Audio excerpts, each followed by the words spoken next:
Hello, Tay. Magandang hapon po. Ano po yan, Tay? Ano po yan? Yung pagkain ng manok. Pagkain ng manok po?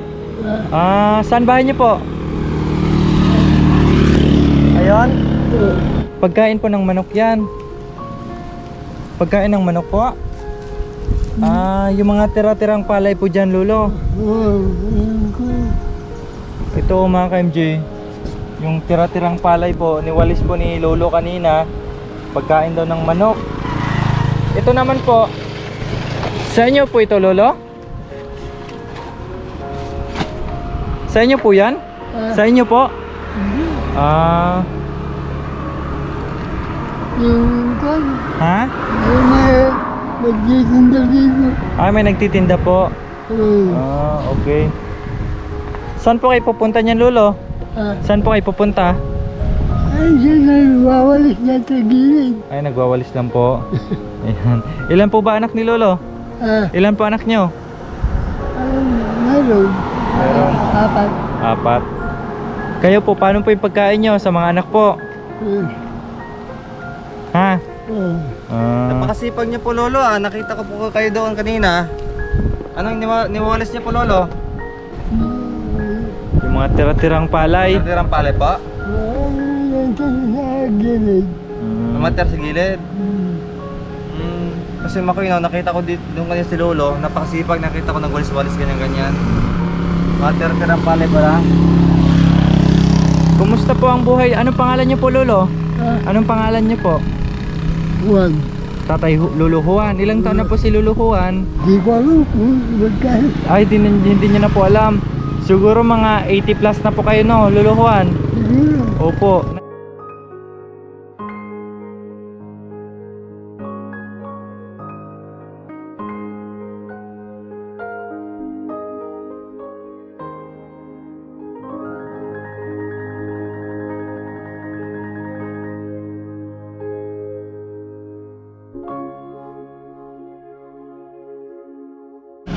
Lagi yan, sir, nagbubuhat mga kahoy. Ang ano niya, mga kahoy na Opo, yung mga nakukuha niya sa panggatong. gilid-gilid po. Anong gagawin niya dyan? Binabike niya dati, sir. Anong gagawin niya? Bigas nila, sir. Ay, yung mga tira? Opo. Bigas Kawawa nila. naman pala si Lolo, no? Oo, sir. Ayun, Makoy, nakita mo? Yung mga natitira niyang konti na yan? Iipunin pala ni Lolo yan. Gawing bigas. Baka nandun sila. Ayan. Hindi niya may, baka hindi niya may Okay, puntahan na lang namin mamaya. Opo, mamaya na lang. Eh, tignan mo nang ganyan na baka sir, pumunta lang doon. Ay, ayun po, punta doon. Kasama na bato niya, Lolo, Hanggang doon yan, sir. Kasama na bato. Nakita niyo. Gawin niyo pong bigas yan? Bigas po? Bagas? Hindi. Manok. Manok. Pagkain ng manok. Pagkain ng manok. Ayan. Tagal na, sir. Tagal na. So ayun po mga MJ, no? Ma'am, nagpakasya niya akong barba, sir. Luluhuan. Pagkain ng manok.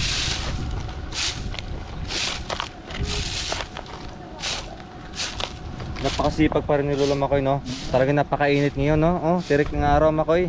Pero sabi doon kanina ni ate, halos araw-araw daw ito ginagawa ni Lolo. Yan, napakasipag daw ni Lolo ito, Makoy.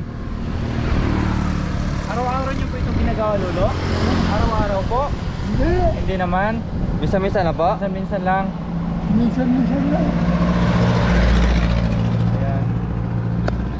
4 yung anak niyo po, Lolo. Saan po yung si Mrs. niyo po? Si nanay? Wala na. Wala na. Ang haba ng winawalis niyo, Lolo. Pati alikabok. Saka delikado dito, Makoy, ha? Oo. Kasi mabibilis yung sasakyan dito. Dito po mga ka-MJ, nasa kalsada si Lolo. Ayan. May 4 naman po na anak si Lolo. Kaya lang ito mga ka-MJ ay ginagawa niya para pangkain daw sa kanilang manok. Kapag ano kay Lolo, oh. May ano yan? Ha? Oo. Ayan.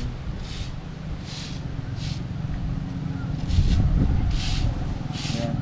Hanggang doon pa yan. Ito mga ka-MJ, ginagawa ni Lolo po. Kasi po dito, binibilad ko yung mga palay.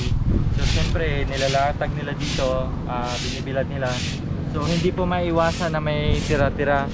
So ito po tinitira, winawalis po ni Lolo at pinupulot niya, nilalagay sa sako. Kasi ano daw, pangkain sa manok. Lolo, dandahan po kayo ha, kasi maraming sasakyan na dumadaan po. Ah, Mag-iingat po kayo kasi maraming sasakyan. Ha? dito sa gilid. Ay, sa gilid lang po kayo. Tulungan ko na po kayo. Ako na po. Ayan. Para mabilis. Mabilis. Ang dami nyo pa pong walis ting-ting, Lolo ah. Sira na po ito. Ayan. Kasama yung mga putik. Ay, yung mga alikabok. Kala po, pambili ng bigas, gawing bigas ni Lolo.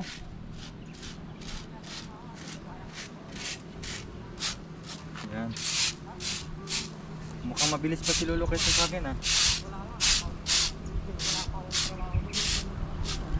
So tatay, pambili-bili nyo, panggatang nyo po ng ulam nyo ha. Ayan pambili ng ulam ni tatay. Ayan, tago nyo po tatay. Salamat ha. Opo, walang anuman po. Ayan, kahit papano may pambili po kayo ng ulam mamaya. Ayan, Gata ha. niyo si Dayaw. Opo, Kandala ko naman. Gata niyo si Dayo. Dyan, ang bahay niya. Salamat ko sa po. Anong bibili nyo pong ulam tata, Lolo? Bangus. Bangus! So ayun po mga ka-MJ, ito po ginagawa ni Lolo Juan, no? Kinukuha niya po yung mga tira-tirang palay, tapos minsan po daw yung mga kahoy-kahoy po ay kinukuha niya po panggatong. Ayan, napakasipag ni Lolo. Hindi niya po alam yung kanyang edad, siguro mga 80 plus na po ito. Hindi. Tatang, martawin niya 90. Tatang, martawin maun. 90. Yamaw na manok. 90 ang alam ko to. 90? 90 plus. 90 po, Nay. Mm-mm. So yun mga kuya, pagkaalam doon ni Nanay, 90 plus daw ito si Lolo. So ayun lang mga ka-MJ, no, na napadaan lang kami dito kasi sa tapat po ng bahay ni Lolo Jose.